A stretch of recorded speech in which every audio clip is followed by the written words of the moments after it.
kangkong. Ayan, ito yung ating kangkong sa Kratky. Ayan, ganda na. So after 2 weeks. So, good afternoon mga katanim.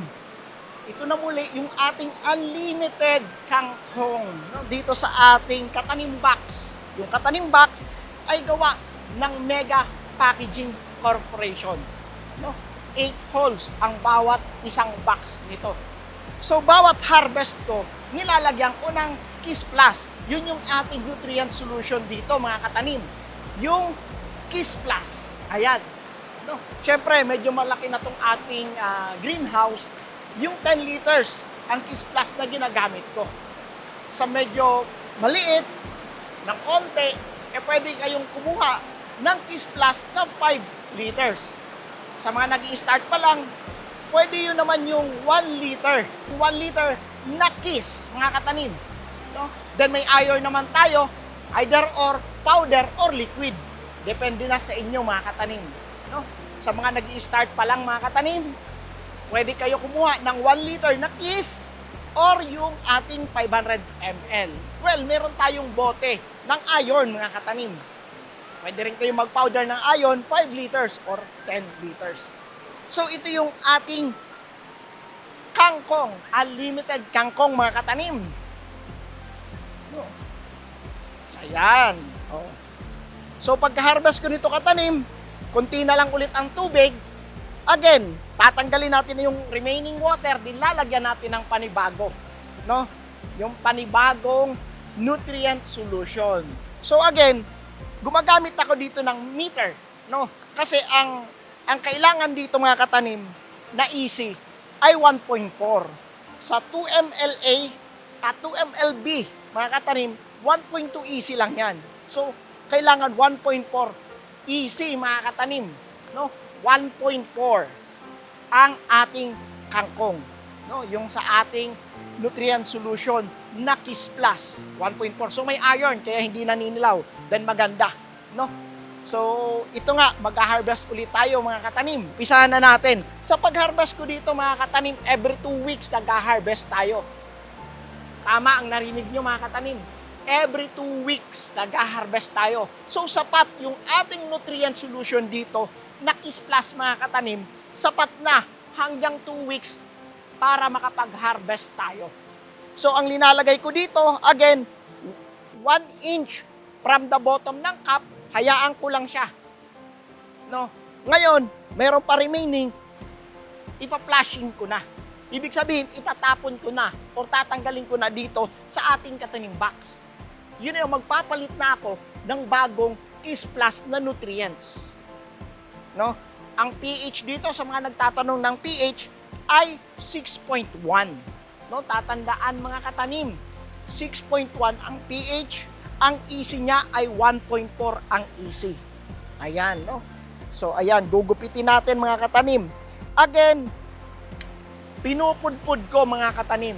No? Pinupudpud para doon sa puno. No? Para doon sa puno, doon siya magsasanga. No? Kasi kung mataas, then pag nagsanga, lalong tatangkad. Naintindihan ba yon? Kaya pinupudpud ko. Ayan. Ito yung unlimited na kangkong natin, mga katanim. No? Ito yung unlimited na kangkong natin, mga katanim, na sigurado tayo sa malinis na pamamaraan natin itinanim. Di ba? Oh, love yan. Unlimited kangkong in hydroponics. Again, sa hydroponics, meron tayong Kratky, meron tayong NFT, meron tayong katanim bucket system. So, ayan, no? Kumpleto, mga katanim. Ang wala lang dito, yung ating DWC. So, ano yun? Yung deep water culture. Again, lalagyan lang yung aerator. Yun lang kulang nun. No? Parang Kratky box din yun. Lalagyan mo lang siya ng aerator. Mga bubbles. No? Para magkaroon ng aeration. Magkaroon ng oxygen ang tubig. Ayan. No? Tuloy natin to. Ayan. No? So, meron tayong pang-adobo, mga katanim. Panghalo sa ating nilaga o sinigang. Diba? Kangkong na malinis. Ayan.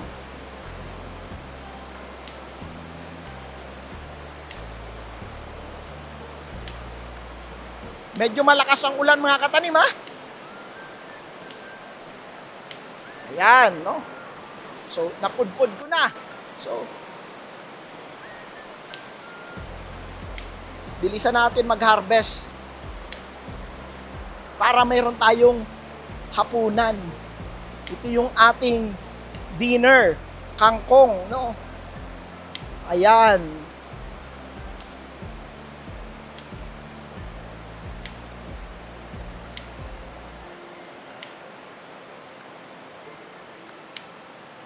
Oh, di ba? 2 cups pa lang ako katanim. Ito na ang harvest ko. Sa 2 cups. Okay na din, di ba? Magkanong kilo ngayon? Ngayon, dahil sa mahal ang gulay, umaabot na katanim ng 100 pesos ang kilo ng ating kangkong. Isipin nyo yun. No? So, ito yung ating kratki, mga katanim. Ayan. Oh, ito yung kratki natin. Ito yung na-harvest natin, no? Oh. Diba? Oh. Yan ang ugat, to. So, patuloy tayo mag-harvest nito, mga katanim. Ganito lang, napakasimple lang. Kasyang-kasya dito sa Katanim Box. Again, ang Katanim Box ay available ito sa Mega Packaging Corporation, no? Gamit ko rin dito itong cups ng Mega Packaging. Oh. Ayan.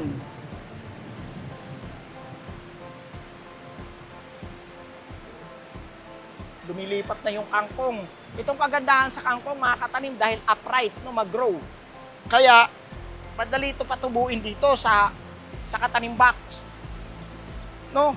Kaya kung kayo, mga katanim, sa mga sumabay sa akin nung pagpunla, halos ganito na yung kangkong nyo ngayon. Di ba? Umpisahan nyo na after 2 weeks, umpisahan nyo na ikat. So, sa previous video natin, itinuro natin paano nga ba ang magtanim ng kangkong. So, dapat meron na kayong ganito kung sinabayan nyo ako magtanim. May harvest na kayo. So, yung remaining na nutrients doon, pwede nyo na itapon, pwede nyo pandilig sa mga tanim nyo sa lupa. Di ba? Ayan. Then, yung ginupitan nyo, hayaan nyo lang, grow ulit yan. Nung re-repilan nyo lang ulit, again, 1 inch from the bottom ng cup, yun yung hangganan ng ating nutrient solution na Kiss Plus dito sa ating Katanim Box, mga katanim. Naintindihan ba yon? So, after 2 weeks dito, may harvest ka ulit. So, nandito ako sa San Mateo, Rizal. Nasa roof deck, no, rooftop. Ang bahay ko nasa baba lang. Diyan ako natutulog, no?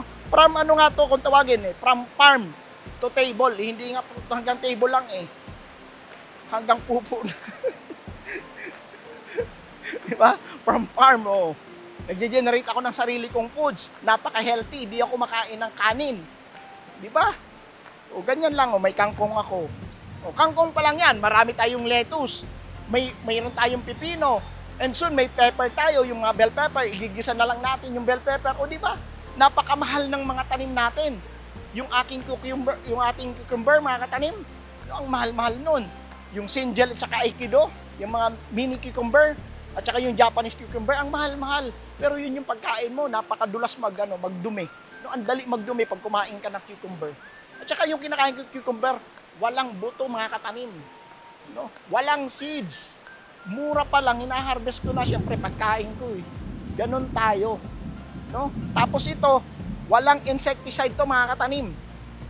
Hindi ako gumagamit ng insecticide dito. Kapag may insect, Katanim plant wash lang, mga katanim. Alam niyo yung Katanim plant wash? Yung Katanim plant wash natin ay natural way to kill the insect, mga katanim. No, kumbaga sa gabi, nag-i-spray ako nito na Katanim plant wash. Kinaumagahan, ipupulyar ko na ng KFF naman.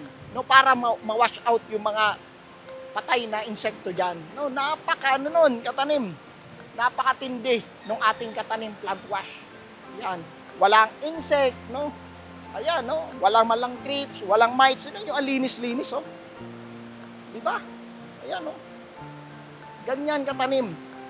Siyempre, pagkain ko Tapos, i-sprayhan mo ng insecticide. Ay, nako. Mahirap yun, mga katanim. Parang mo na rin ng tinik yung insecticide. Kaya, Katanim plant wash ang inaano ko dito. Natural way to kill insect, no? Pati yung pagpapalaki, malinis. Ganun lang. No? Again, plant wash katanim ha, para sa insekto.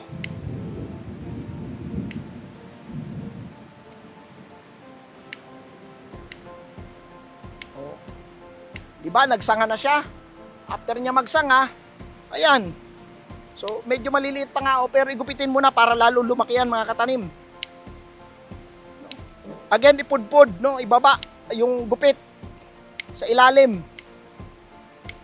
Total mga katanim, malambot naman yan eh.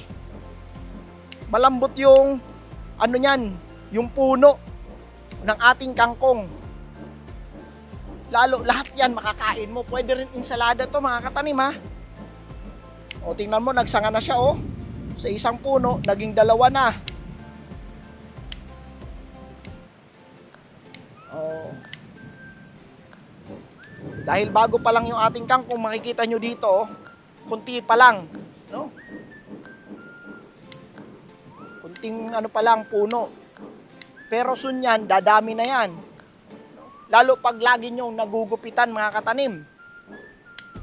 Lagi nyong na-harvest. No? Every 2 weeks yan, mag-harvest kayo nito. Kaya unlimited kangkong to mga katanim. No? Sa pag-harvest ko nito mga katanim, lahatan, ika nga, ito wala akong ititira dito. Lahat. No? Para tingnan yung grow, pantay-pantay. Diba? Kahit nung bungad natin, nung pag ano dito, pantay-pantay lahat ito mga katanim. No? Lahatan. No? Ang tagal naman ito masira pag linagay ko sa chiller. Pag linagay ko sa ref, di nasisira yan. Ang pag ano ko nito, ang lettuce nga natin, 3 weeks eh. Ganun din to. Basta ilagay nyo sa plastic, no? may hangin, ayan, matagal masira yan. Di pa nagbabagong color, yung kagandahan yan.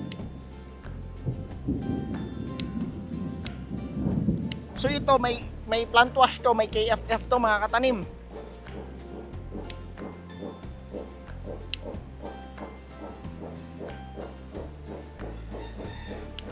Ayan. Dami na kagad oh. Oh.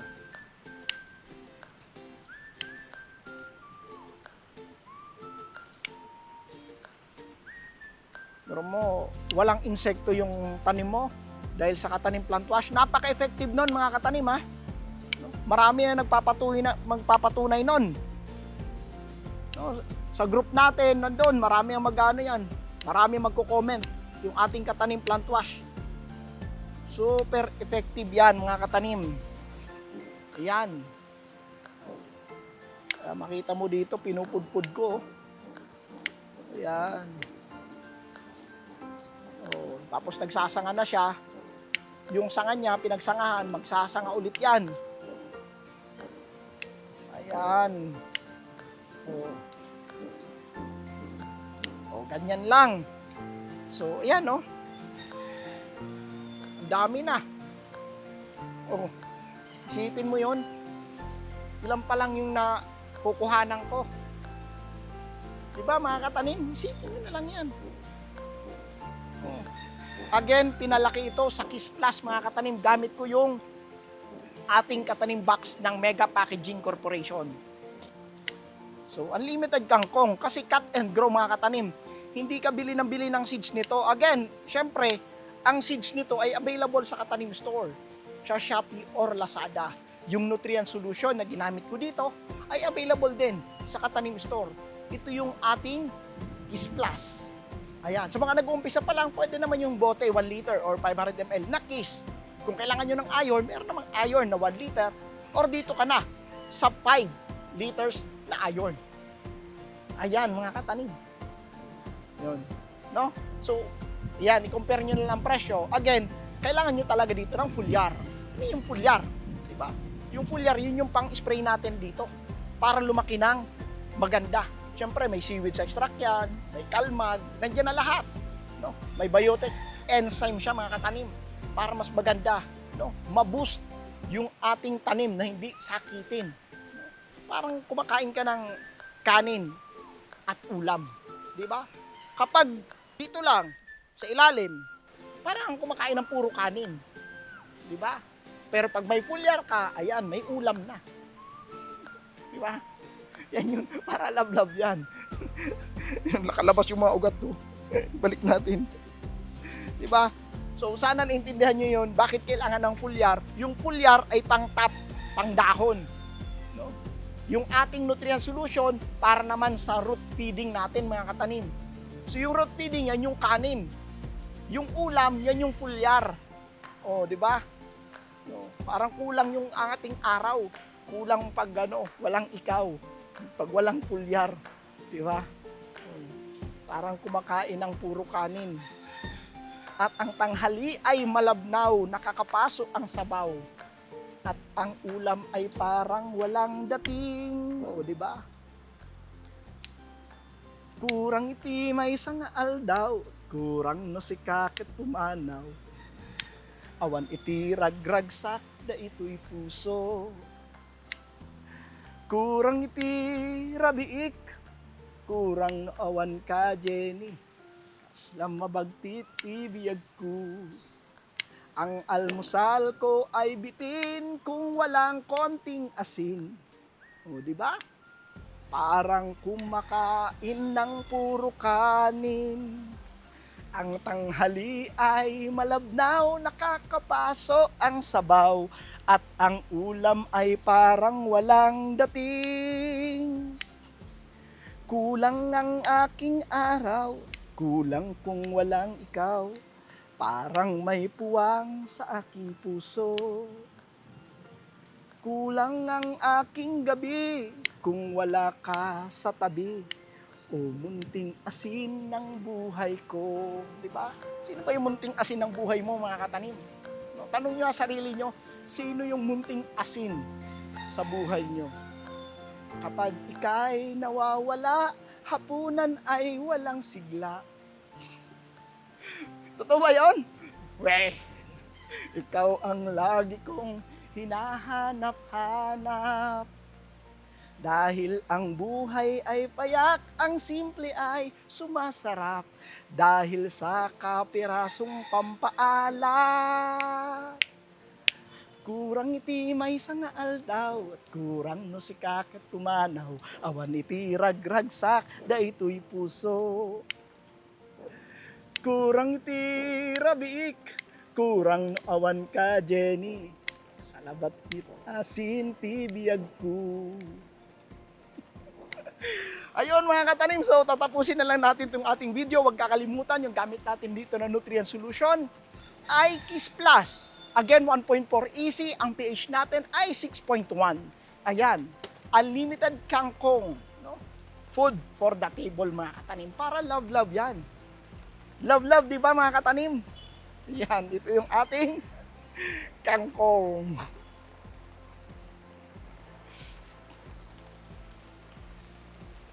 Tuloy na lang natin itong harvest dito mga katanim. Kita nyo naman, no?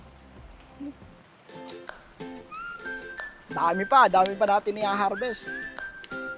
Kulang ang aking araw.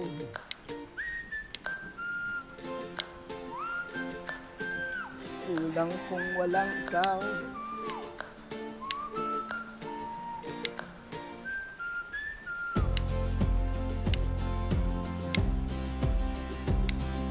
Tumila din ang ulan sa wakas mga katanim. Ayan na naman, mag-umpisa na naman siya.